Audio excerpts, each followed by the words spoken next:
Hello po, Ear Sign, Aquarius, Gemini, Libra. Kumusta po kayong lahat? Okay, so Ear Sign, maraming salamat po sa walang sawang pagsubaybay sa atin pong daily gabay. So ikaw, ayan, kung ikaw ay bago pa lang sa ating channel, mag-subscribe na po kayo and i-click mo na rin yung ating notification bell para lagi kang updated sa ating mga bagong upload, okay? So, ayan guys, sa mga interesado po sa ating private reading, wishing candle, and cord cutting, ayan, iiwan ko na lang po yung link ng aking Facebook sa ating pong description box below.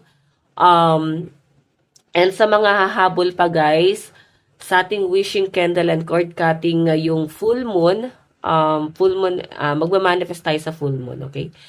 So, yeah, sa mga interesado lang at gustong humabol, hindi naman to sa pilitan. Okay? And maraming salamat din pala guys sa mga nag-a-avail pa rin sa atin.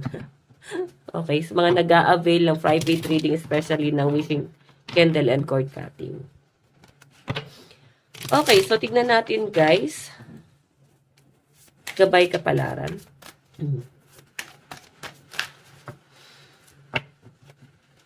Ear sign, Aquarius, Gemini, Libra.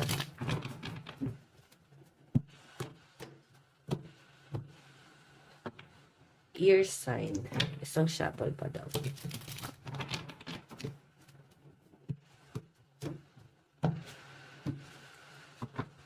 Okay.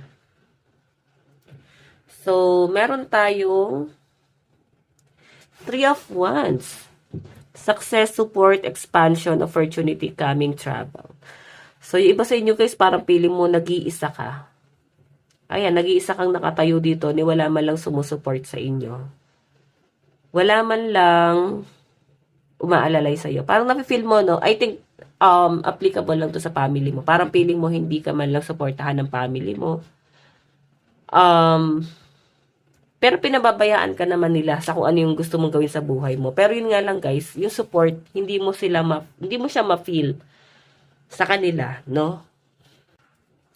So, ear sign, nakikita ko rin sa'yo na parang may pangungulila ka. Nakikita ko na parang nahihirapan ka din.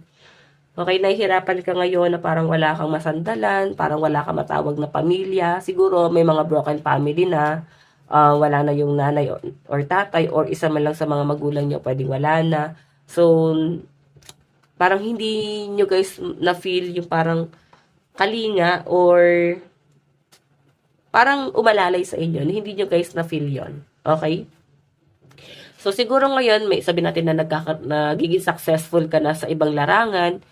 Nakikita ko sa inyo, water sign, nalulungkot ka. Okay? Parang may kulang. Makaka-feel ka ng emptiness talaga.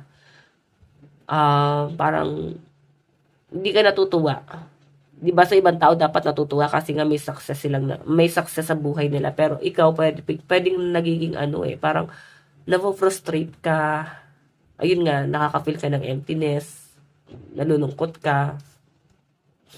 Hindi dahil sa hindi mo gusto yung nangyari sa buhay mo, pero I think parang gusto mo ng love. Ayan. Tignan pa natin air sign.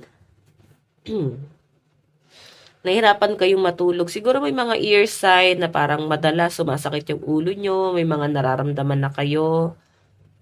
Ayan, may sleepless night. Siguro dala na rin guys ng stress. Okay? So, ang dami nyo rin guys iniisip na mga negative and iniisip nyo rin yung mga tao na backstab sa inyo. Mga trouble, i-release nyo na yan guys. So, ramdam na ramdam ko yung energy na parang grabe, no?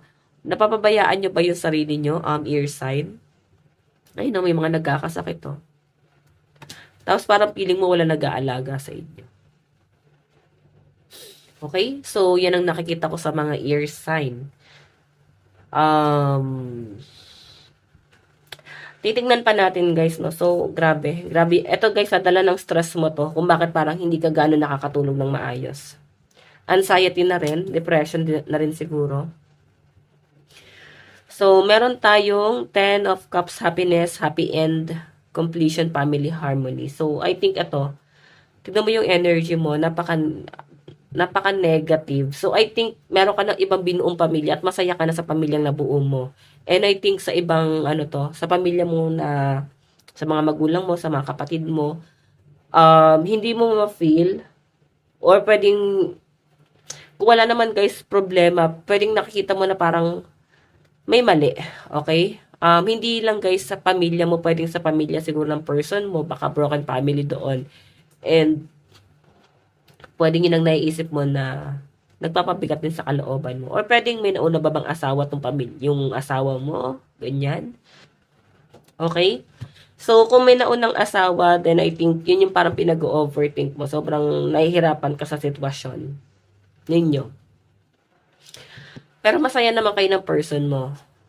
Okay, so meron tayo case 8 of Cups, living, retreat, quest, solitary, journey. So, alam mo, gusto mo pa rin naman to. Parang, what I mean, gusto mo naman, mahal mo naman yung person mo, mahal mo yung pamilya mo, marami kang kayang i-sacrifice para sa family mo. Pero ang nakikita ko kasi dito, ear sign, parang dumadating ka sa point na parang gusto mo na rin talikuran din minsan. May point na parang, what I mean, nandun ka sa point din minsan na parang nahihirapan ka, nabibigatan ka.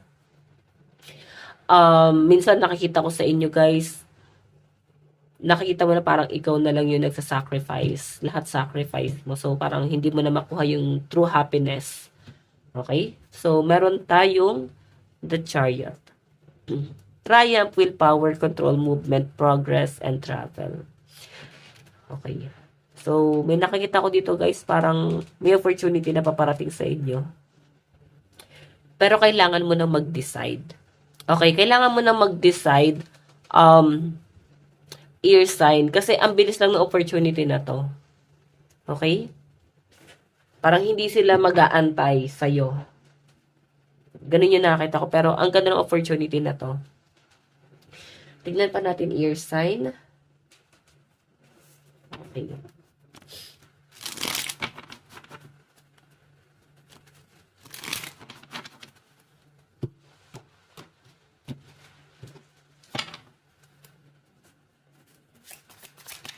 Okay. So, meron tayong 6 of Wands.